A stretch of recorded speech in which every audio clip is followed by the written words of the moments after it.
engineering, and then okay. So my name is Joel Baraka. Came to UW Madison in 2017, and I did civil engineering. I graduated in 2022, and in between my studies, I actually interned for two companies here in Madison, Wisconsin. So the first one was JP Cullen, which is a construction, I guess, a general contracting company. They do building commercial buildings, they do schools and even offices. And then after that, I interned with CG Schmidt, which is also a general contracting company.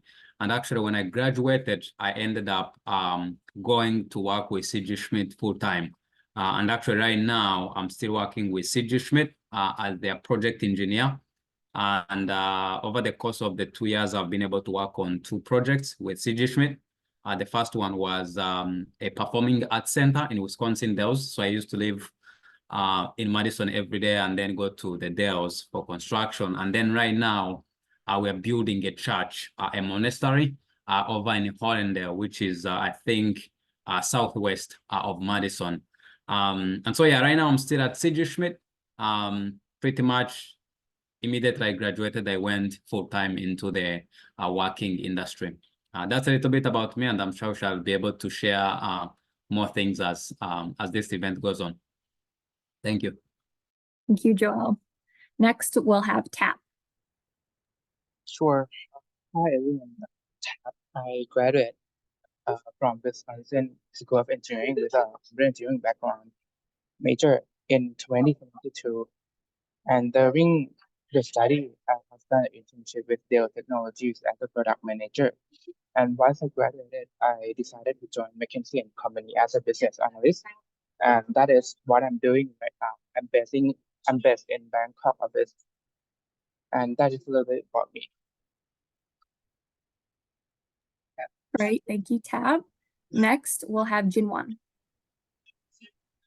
Yeah. Am I audible? All right.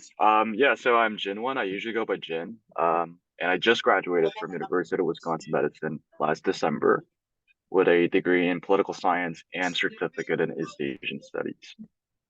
During my so first of all, I transferred to University of Wisconsin Madison in the spring of 2022, meaning that I spent 2 years outside in Japan, and then I transferred there, finished my 2 years, and just graduated.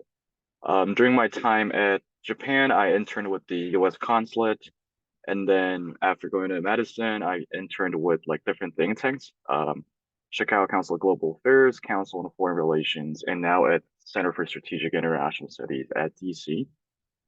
Yeah, and yeah, during my time at the University of Wisconsin, but I also did the research assistantship for my professors and still do a research thing for our school Center for East Asian Studies.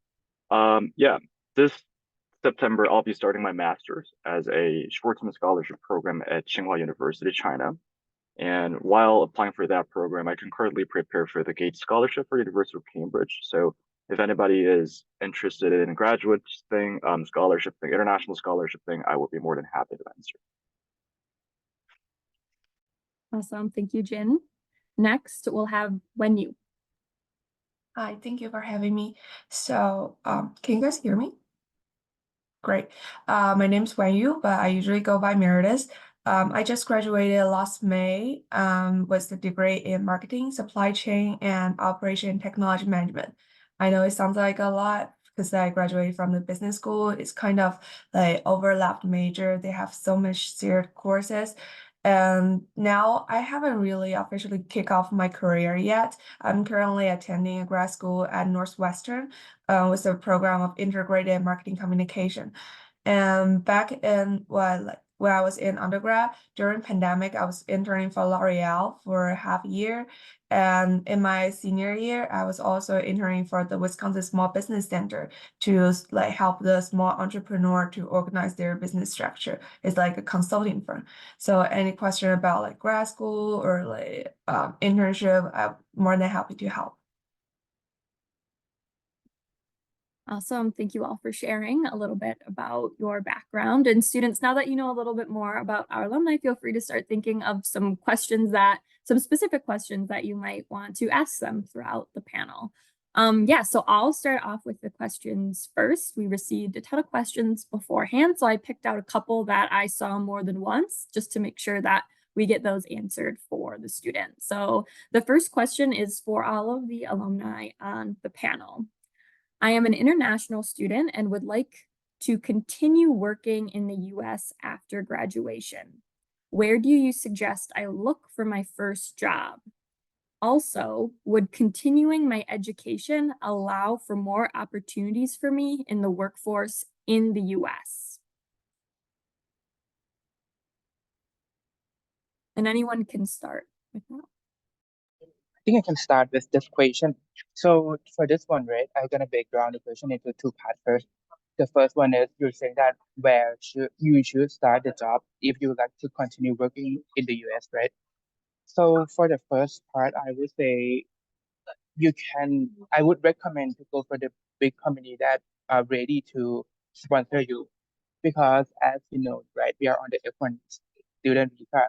So what the company needs to do is like we can do the 3 year. If you're a non-STEM, you can do 1 year, right? And if you're a STEM, you can do a 1 year plus additional 24 months or 3 years. And then after this period, the company need to sponsor you to get an H1B.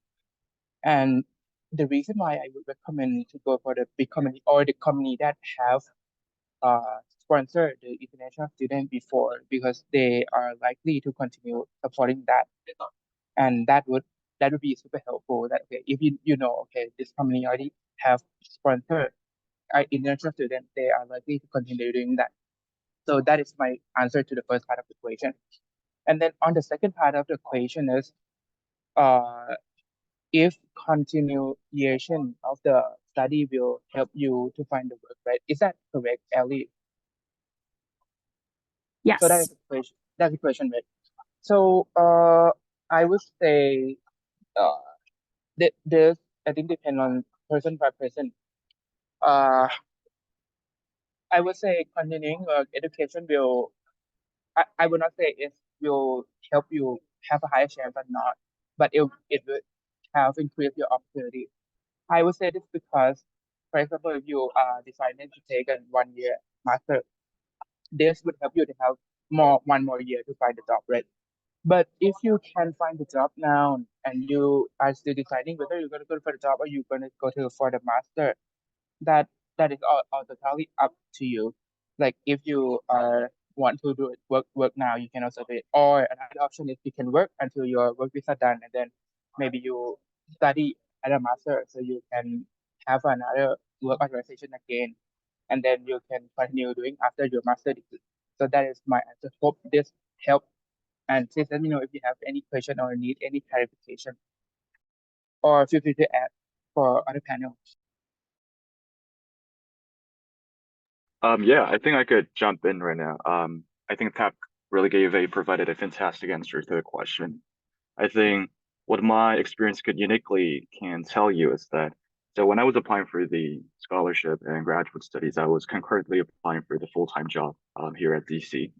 And alongside the think tanks or like political institutions, you can also find the companies from your country of origin. Like for me, Southern companies operating at DC, and they particularly have teams that are catered toward the interests of their company, private or something. So for me, there was companies that were doing the lobbying stuff for their like team. For example, big companies like Samsung, SK, they have their own team in DC for government affairs. And I do think that is certainly gives you a better chance, given that you already have a cultural understanding of your own country, language ability, and then when you combine with that what you learn from the school, I think that gives a better advantage position for you to get the job. So you can definitely look for big companies in America, but if that doesn't really fit your interest, or if you don't really have any choice left to go with, you should definitely also consider the companies from your country of origin, so that they could actually, which you actually can really have a good standing in terms of getting selected and interviewed and eventually have a job there. I could go next. So I totally agree with what Tap said in terms of looking for the big companies, because at the end of the day, you will need a sponsor for H1B, and not every company just because they have an opening will be able to do that. So that's a good restarting point. But even before that, I would really encourage anyone who is an international student, I guess, like to think ahead. We all can agree that in most cases, international students, we have to do a little bit more than an average student. It's the reality. You have to do more with your grade. But also what I really want to touch on is networking. Do your best to network. To me, just going to career fairs is not enough. It's really good, but like at the career fairs, you need to even do more than that in terms of networking with your professors. One thing when I was at UW Madison that I noticed, like some of the professors have been at the university for 30 years. That means actually some of the students they've taught, they're already in the industry. And one thing I found to be interesting is, say, if a professor knew me really well, and they knew someone who is a project manager at company X, he was willing to write him an email or a letter. And then it was easy for me when I went to interview with that company. So I have come to realize that networking beyond career fairs, beyond class, really helps a lot, like to get you in the door in the first place. Because if, say, a professor knows someone who is working at company X, they have an influence in that company, and the professor can talk good things about you, you have a much better chance than just going to a career fair. But again, I want to recognize that that's more work that you kind of have to do ahead of time and probably beyond your classes. But that's the reality. If you're going to, get a better chance of even a smaller company saying we're going to sponsor you, that means they are really impressed with you. And that could also start with, networking with professors, networking with people in the community who can help you get in that door, the first place. And then let's say maybe you are able to get even an internship, making sure that you're engaging maybe with your supervisor ahead of time. Let's say you get an internship and you have 2 years remaining in school, making sure that you let your supervisor know that, hey, I'm interested in this work, but I would need the H1B to be sponsored. Are you able to do that? So that you are not waiting for your last semester, you're still working there, but actually they can't sponsor. So making sure that when you're having internships, you're talking to them about that and then see where they stand. And hopefully, maybe your first internship, they're willing to sponsor and maybe they're impressed with you and they're willing to sponsor. That usually works out really well in terms of having your plans after graduation. And sometimes it doesn't. But I would say, to me, networking beyond career fairs, beyond class, really could help you as an international student. One, to know which company would be able to sponsor, but two, to make it easier for you to get in the door, even finding a company. Yeah, I totally agree. Like networking is definitely really important for international student. If I'm to kind to think like two things that is really inspire me when I was in undergrad is that one is it doesn't hurt to ask. There's no silly question for international student, and sometimes the policy could be so tricky, and it's always like good to ask people around you or your teachers or your professors for help and advice. And usually they have a really good connections because when you first like new to networking, sometimes people feel awkward or don't know like what things to ask, but it's always helpful to just reach out at first.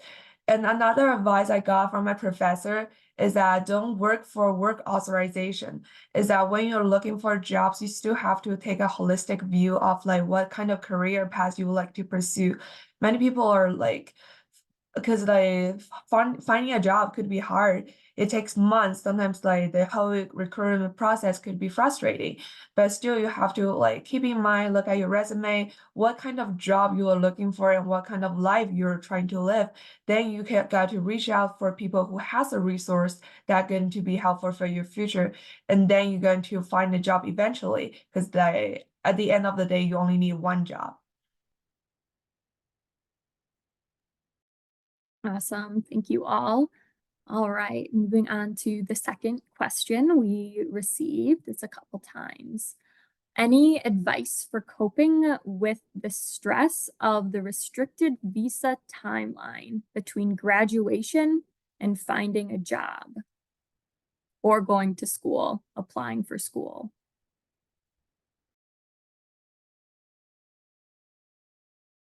Yeah, I think I could just like start off as first of all, so I think it was like from last September, from December, which is like very, very recent time that I was like completely stressed out of like graduate application, job application, and everything, and sorting out like the visa thing. And I think first and foremost, basically as an international student, we have an option for OPT, whether it's like normal OPT or STEM OPT. But at the end of the day, you have a year in which you could think about your future. And at the end of the day, you don't really have to take a full-time position using your OPT for a full year. I mean, you can have an internship, you can have a fellowship, whatever that fits your interest, and you can have a year that reserves you for an opportunity to look at what you're really interested in, what you're passionate about. And at the end of the day, I feel like there are certain 2 to 3 months or several months that you're like completely stressed with all the application stuff and interview processes and everything. I think at the end of the day, what I was trying to cope with myself is to try to look somewhere else in my hobby time or leisure time, out of the application stuff, out of academics and whatever. And it was actually more stressful for me because I was in the school and it was my final semester taking 17 credits. And I had to do all this stuff all like concurrently, meaning that I didn't really have a luxury of like enjoying my final semester. And I think at the end of the day, you should try to secure, if you have a hobby, like fortunately, you have to do that and see what you can actually enjoy in your leisure time. And second, to talk with a lot of professors or the people you want to connect to, so that those people who are like steps ahead from you and your path that you want to pursue in the future know how to cope with the certain situations that you're faced with at the very moment. Meaning that they know how to tell you that what you should prepare at the very moment and how you could cope with your stresses, directly giving you advice because they were in your shoes. So I feel like connecting those people when you're preparing for something, if you're applying to just connect with them because they're really open to talking to you, given that they were also in their shoes as people who were trying to get something out of some other people. And I feel like those really helped me to assure myself that I'm not in a really terrible situation, that I have good prospects, and I don't really have to be worried about that much. So I think that would definitely help you in a very stressful situation, I guess. Yeah, I'll jump in because that remind me of like the same time last year, I was waiting for the admission decision from grad school and I was super stressed.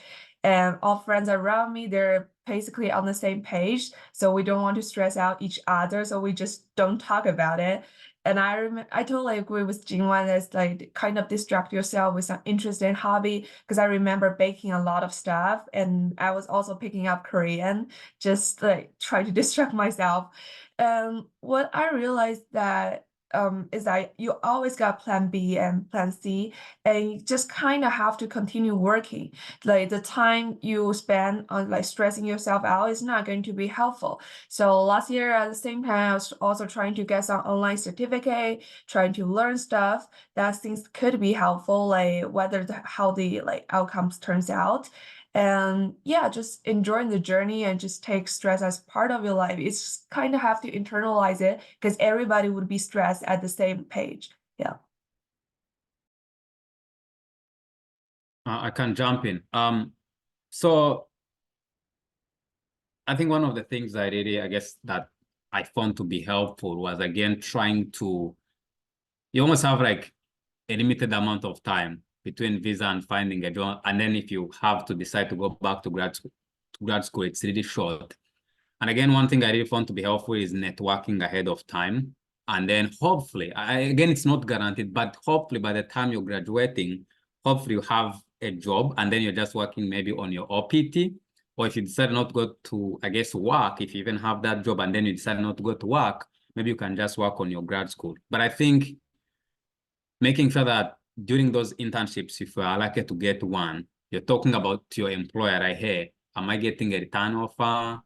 And are you going to employ me? Sometimes you have to be, of course, can I say, smart on how you bring those conversations, but I also like making sure that you're upfront with them and they are clear and they give you an answer ahead of time. Because again, you have a limited amount of time. You don't want them to tell you when it's too late or when you have limited amount of time to even like process the CPT and OPT and the other documents that you need. So I think communicating ahead of time, I don't know if it was G1 or when you who mentioned about like even letting your mentors know, like if you're applying for grad school, making sure that people who you might need recommendations from are aware that you're even thinking of grad school, because you don't want, maybe there's a school that is due next week and then you're reaching to your professor 1 week before. That will be stressful for you and the professor. So I think trying to plan ahead of time, again, it's not easy. I know it sounds kind of easy saying plan ahead of time, but I think for me, it comes to this idea again that international students will have to kind of,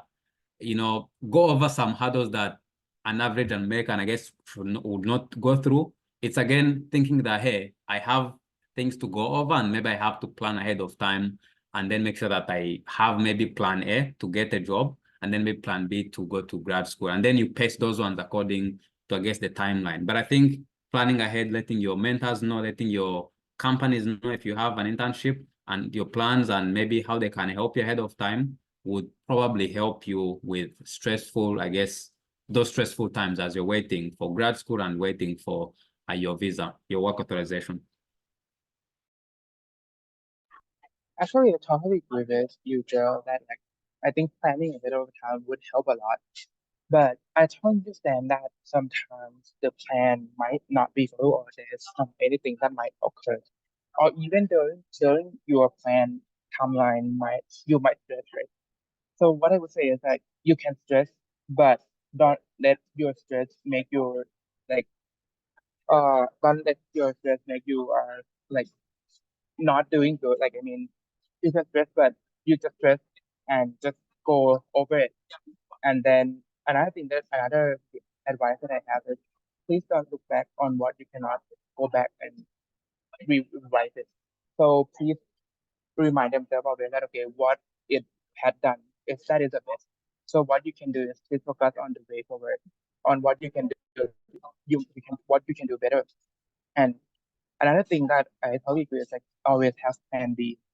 For example, if you are going to find a job, you might also think what a plan is. Okay, what happened if you cannot find a job after this timeline? So I would say that will help a lot with like the visa timeline between the graduation and finding a job.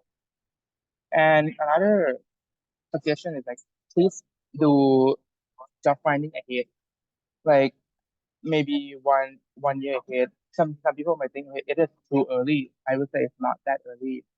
Have plenty of time is much better than you have like a short timeline to do with it. So I think I would say that is for the situation. And I think I would like to let you know that I might need to drop off for this call. So I will drop my LinkedIn and feel free to reach out if you have any question or you need any clarification. Feel free to reach out to me via LinkedIn as well. I'm happy to help or if you have any question. Great, thank you, Tap. All right, students, I'm going to post the third question in the chat that we will ask our alumni. And then after this question, we'll open it up to all of you. So feel free to start putting some of your questions in the chat, or you can raise your hand if you'd like to use a microphone. Again, you sent in great questions, so I do have a list of questions to keep going if you can't think of any right now. But feel free to start putting some in the chat. All right, so our third question is, in your experience, do international students have to sacrifice their ideal career paths for obtaining a job in the US? So maybe I think I would take this one first before I left. And yeah, sure. So for this one, I'm going to answer it. So I think it depends on, I would like you to look not only into the 3 years that you would like to work in the US, right? But I would like you to look in the next 10 or 20 years on who you would like to be and how working in the US values you. For example, if 10 years later you say, okay, you just want to work on your ideal career path. So if you are that person, I would say obtaining a job in the US would not that matter. But if you are saying that, okay, in the next year, you would like to stay and having a job in the US, no matter what career you work, that is what I would say, okay, you can classify your ideal career path. So what I would say for this person is I would like you to think ahead, not only like after graduation, but in the next 10 to 20 years. So I think that would be my answer for this question. And thank you so much again for attending this one. And feel free to send me any question via my LinkedIn. Or Thank you, even Sam. if you don't have any question, feel free to connect to me as well. Yep.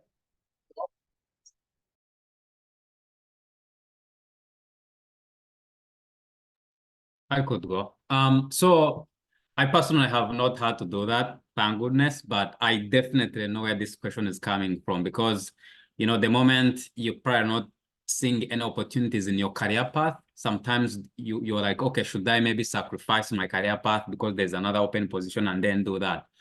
I personally have not had to do that, but actually I had a friend who has done that. And guess what? After like 3 months, he was burnt out and actually he had to quit and then had to kind of process going back to school.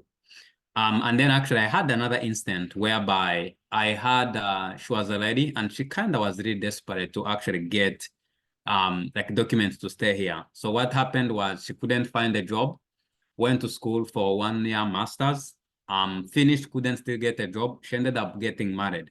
And to be honest, like talking to her, it seems like she kind of regrets that decision. Why am I saying this? As much as you might feel like getting a job in the US is really good, honestly, I wouldn't advise you to push it beyond trying to, you know, get into a career path you've never seen yourself doing, or even going to an extent of, say, getting a marriage partner, especially if you're not ready. Can it work out sometimes? It can. But most of the times, I think from what I've seen and the few friends I've talked to, it's really tough. So I would advise against that. The only thing I would advise, if maybe it's something, and I think it's what Tap was talking about, like thinking long term. If you see yourself maybe becoming, like, say, a software engineer, and maybe there's a job in simple programming with a small company, I think if there's an opportunity and you see yourself maybe working there for maybe 1 or 2, 3 years, and then going back to school to pursue your career, I think that's okay. It's not a problem. But I think taking steps that could easily alter almost like your dreams and your life, to me, it's not worth it. Why?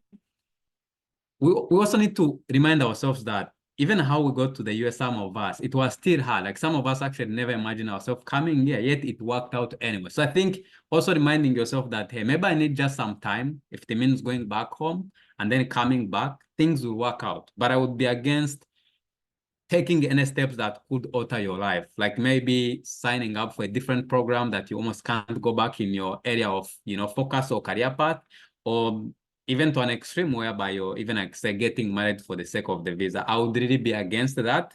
Again, it's easy to be like, hey, I need to do this because I need to get this job.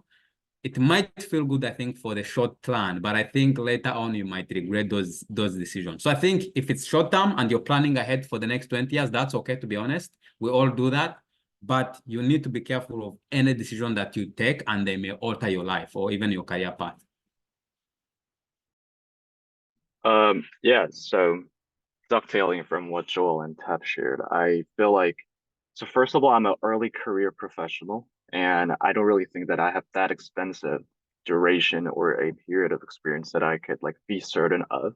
So to share what I've heard from my mid to senior level like colleagues, I think it's basically twofold. All of them concur within just two spectrum of devices. Number one is that there are a lot of paths that you could actually lead to the ultimate path that you want to study or that you want to pursue. Basically, there's a lot of things. I mean, if it is about a position, it is more straightforward. There is not only one way in which you go as let's say, if you want to become a consultant, there's not only one way that you want to become a consultant. If you want to become a professor, it might be more like limited, but there are lots of different ways and experiences that help you to reach the ultimate goal in yours. When you work at a think tank, you see a lot of like fellows, director level individuals, and they all have different experiences from different fields. And I feel like that adds to their uniqueness, not because they're just from a traditional, very ordinary path, but they all have a different experiences that could add a unique shed of light to these institutions for the organization. So I feel like rather than simply thinking that just because you pivot away from the traditional ideological path that you wanted to pursue initially, does not necessarily equate that you failed.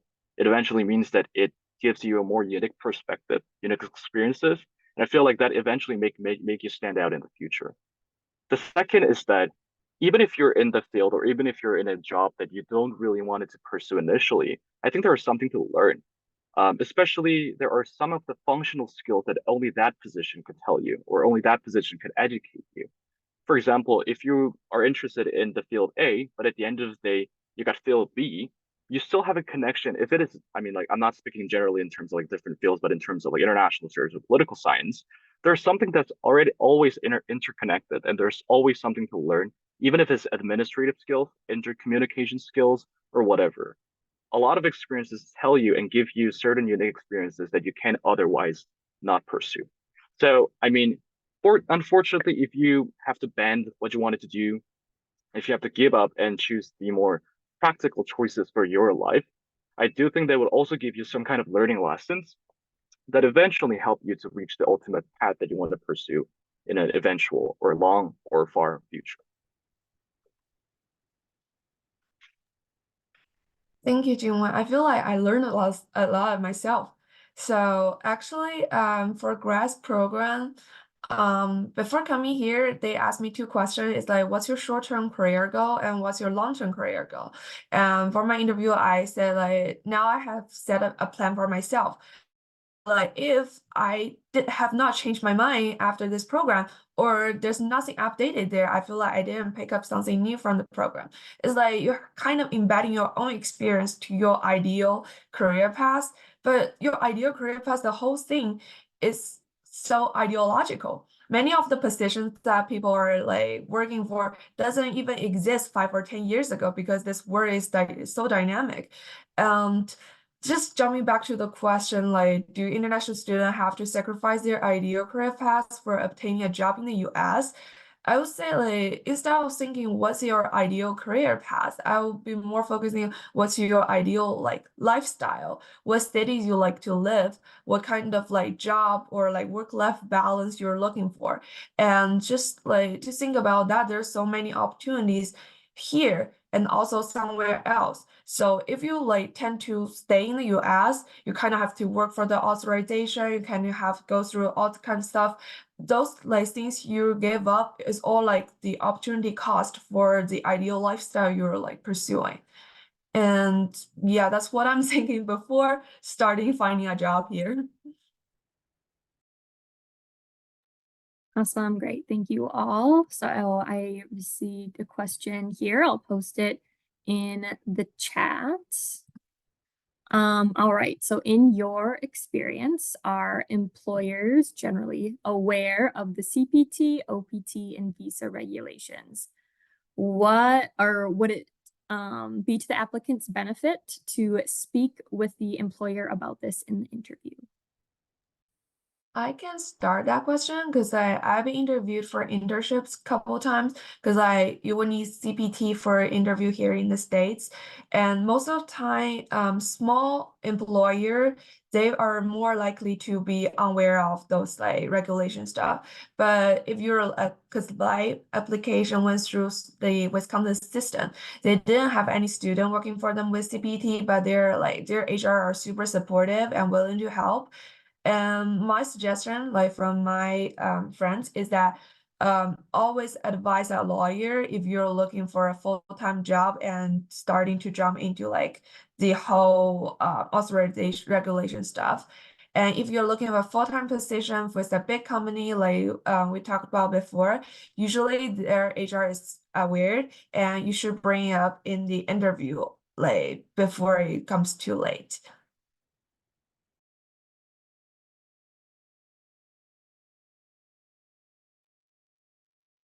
This question is interesting, but I'll be honestly, from some of the things I've told my friends. So let's talk about CPT. I think CPT there's like forms that I think your employer fills out, and then the ISS processes, and then you're good to go. To me, it seems like it's a process that employers in first place should not be scared about. Now, should you tell your employer during the interview? Yes, but I think you almost want to tell them in a sense that you're not scaring them away, even the ones who might not know. I think, to me, I see it as a conversation of maybe after your interview, even after you get the offer, you'll be like, oh, by the way, do you know that I have to comply with the university, are you aware that I'm supposed to fill out this form? Because the thing is, the way you bring it up, when you bring regulations and these technical terms, honestly, sometimes employers will be scared.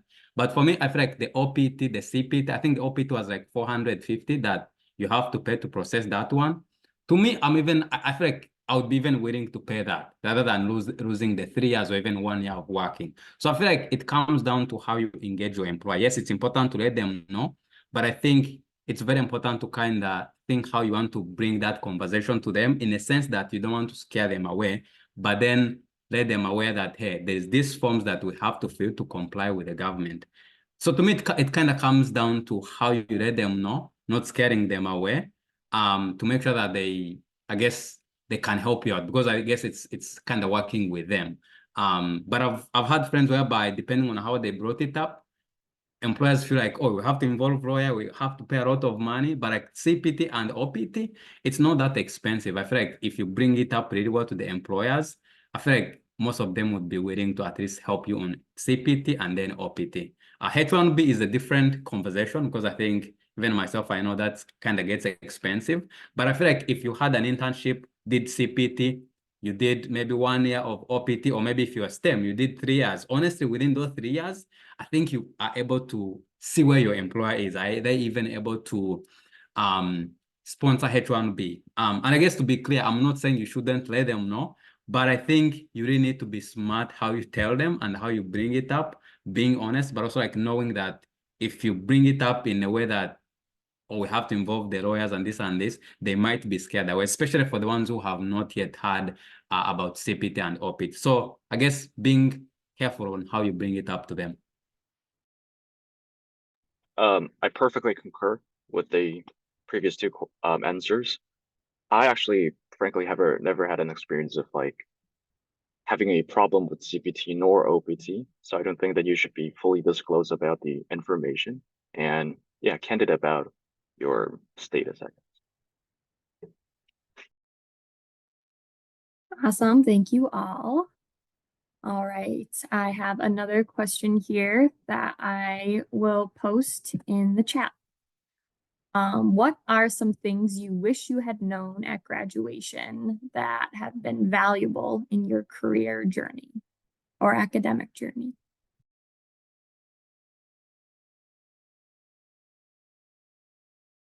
One that like directly that immediately comes to my mind is the opportunity for networking. And I mean, for me, as a political science student in Madison, it wasn't a easy thing because we're not really in that political environment, nor that we don't really have a think tank nor political organizations other than the state capital. Meaning that a lot of opportunities are only shared within those insiders in the Washington, D.C. or in New York, or for different fields, it might be like California or something like Palo Alto. I feel like there are some informations that can only be shared within those networks and only can be acquired from that networks. That might be in internship opportunities, fellowship opportunities.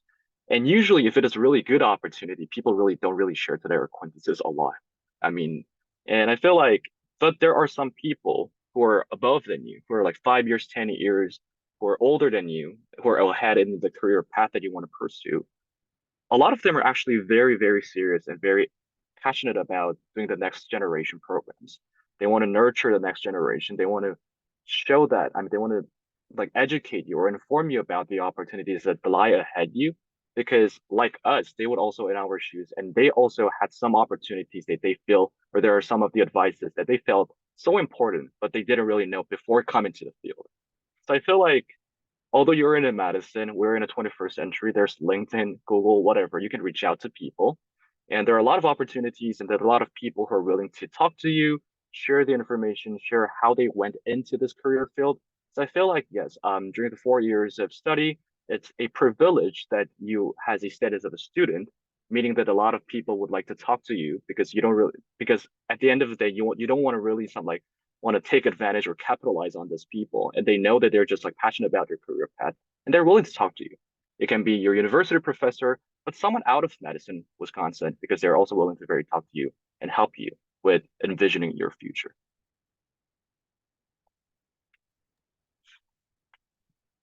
I feel like I really want to second that because I want to make sure that our participants get that. Networking is almost, I don't know, I don't want to say everything, but to me, hey, you still have to get those A's and do good in your school, but don't sacrifice an opportunity to go on the network when there's an event to meet other people and talk to other people because you're studying hard. You still should study hard. And I guess I don't want to be misunderstood, but like any opportunity you get to network, please do it. Because honestly, I think a good network and a good group of people you can reach out to is much, much more important than the grades. You still have to do it well. I don't want to be a misunderstood, but like the network is more powerful.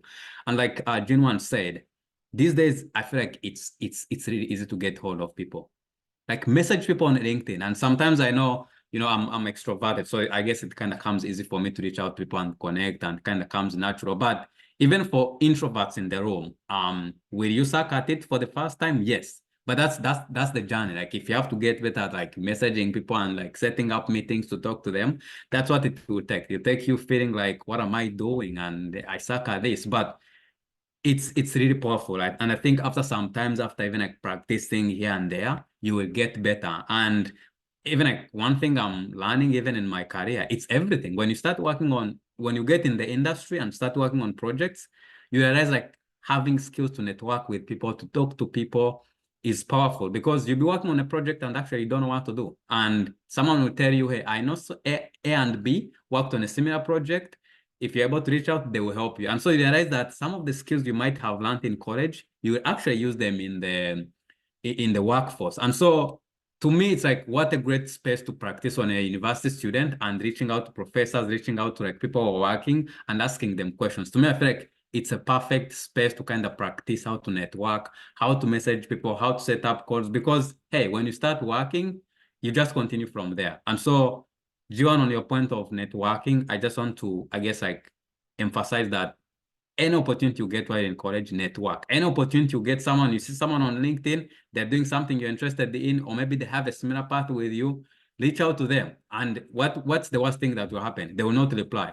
Who cares? It's okay. But if they reply, that might open a path for you. And for me, that's worth fighting for. If you message 10 people and one reply and you get an opportunity, that could change your life. And so to me, it's really worth it, like using these social medias that we have, using the platforms on the campus that we have, using the professors that we have, and making sure that we are utilizing any opportunity that we get. Yeah, I totally agree. And I'm just going to talk about two small things. Like one is that it sounds cliche, but it's definitely easier to handle failure than handling regrets. It's like when I reflect back to like my application process, I realized that I might give up opportunity because like those program has a really high bar. Then you thought about like, what if I tried? What if I applied? Maybe I get into the program. So that is a lesson learned from myself. It's just like trying out opportunities once you have the chance on your hand. It's definitely easy to handle the failure with like yeah. And another thing for me is that just try to be present all the time. I know like Zoom is so like usual at this moment and it's really easy way to communicate. But once you have the like option between being in person or like remote, I will usually go in person, not only for networking, but also for interview or kind of like opportunities.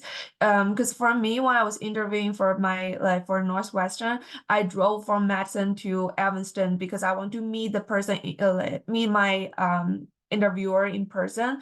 And I would say that that's really helpful to like build the bonding, and it's a good way for you to learn to see the environment, and that's applicable for any of the application process, I would assume.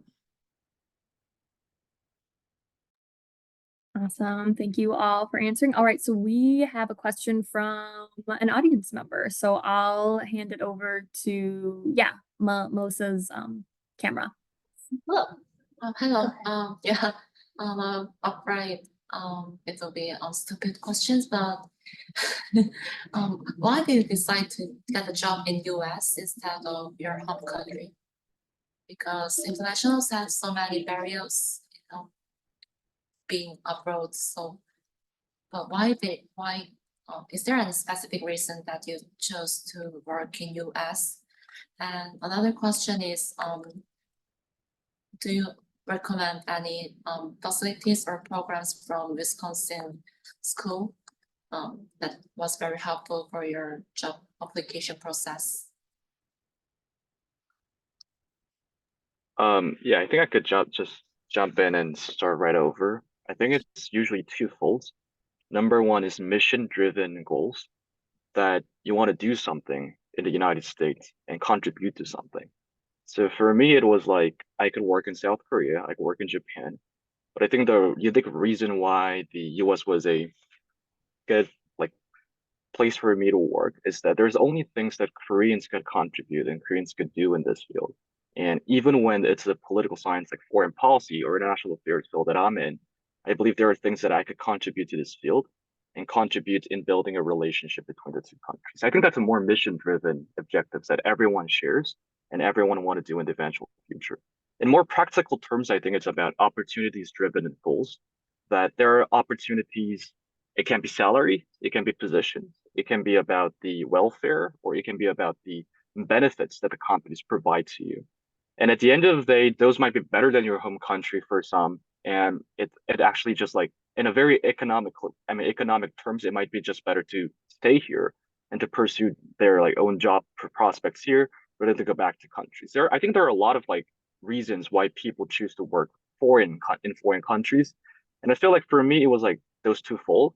And for the last questions about the opportunities that you recommend here at the UW Madison, well, definitely International Reach Program is one of them. I was part of that. Kasia was really a good mentor of mine during the program. I really enjoyed it. Not because it really helped me with the job prospect or something, but at the end of the day, there are people in different fields and you could talk to them. They have a very different career perspectives. They really want to have a different ambitions. Some of them were PhD students and master's students, meaning that there are unique perspectives I could learn from them, given that they're like years ahead in my life, years ahead in the career path that you want to pursue. Talking to a lot of people, as we have truly emphasized continuously, especially professors. And I really regret that I cannot really reach out easily to the professors at UW Madison as I was the student in that school. And yeah, talk to as many people as possible. They might actually really help you out when you really need them.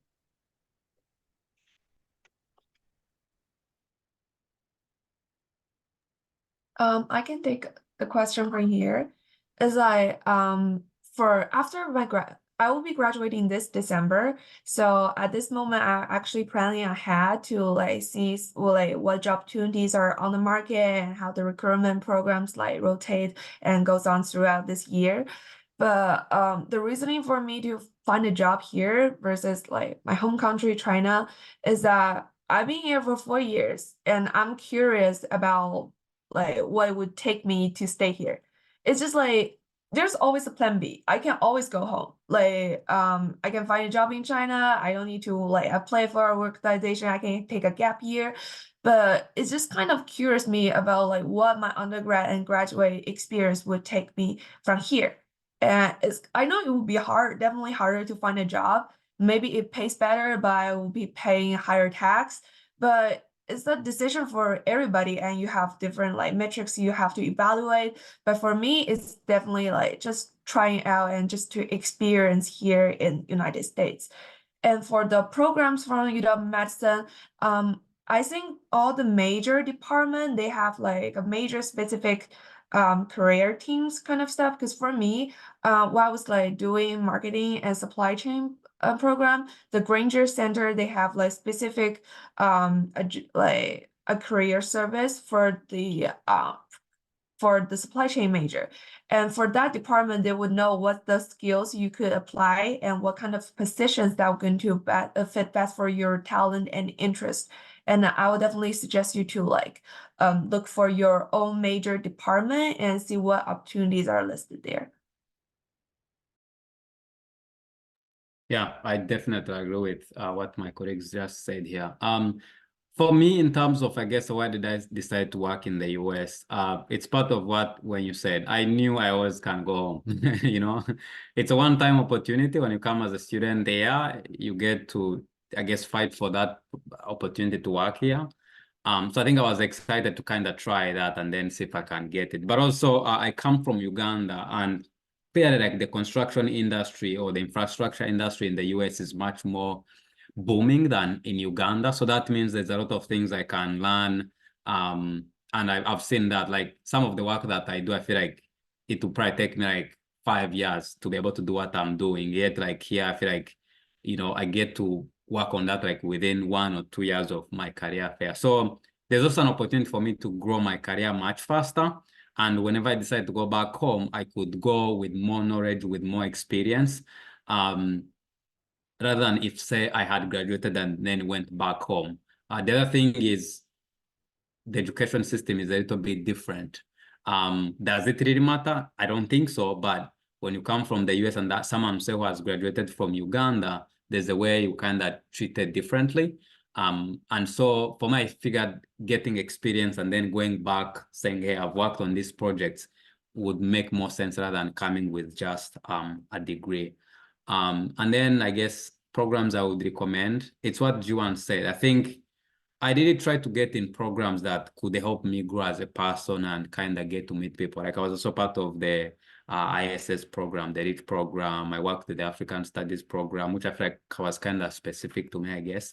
But also like I worked with the construction club. So if there's someone who is in the construction industry or in the School of Engineering, I highly, highly recommend the construction club because actually they get to bring some of like general contractors and companies around like Wisconsin to this event. I think it happens in April. And actually you get to sit on a table. I think usually there are like 4 companies on a table and then like 3 or 4 students. And so you get to talk like to these construction managers or managers within different field, and you get to like ask them questions one-on-one over dinner, which is actually, it's a free event.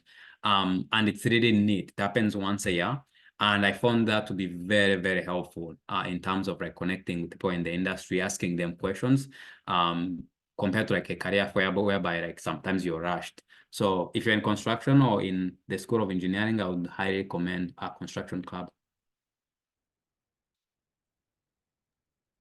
All right, and there we are. We're just about at time. So I first just want to thank our alumni for coming and speaking with us today, answering some of our students' questions and giving awesome advice. And students, I want to thank you for coming as well and watching this later on the recording, and also sending in and sending us some great questions as well. If you would like to have an opportunity to speak with more alumni like you did today, we do have a career conversations and mock interview program. It's kind of like a going out and finding them on LinkedIn, except you go to the SuccessWorks website and you can click request a conversation, and we do all the middle work for you, and we put the alumni and the student in touch. So really feel free to use this. It is a great opportunity and resource for you all. And alumni, if you would like to volunteer in this program and you're not yet, please feel free to reach out to me, and we can get you all set up in there. But yeah, if you have any questions or comments about this event, please feel free to email either me or just the SuccessWorks general email, and we will answer those questions for you. Have a great rest of your day, everyone. And yeah, hopefully we connect again at some point. Thank you so much. Thank you.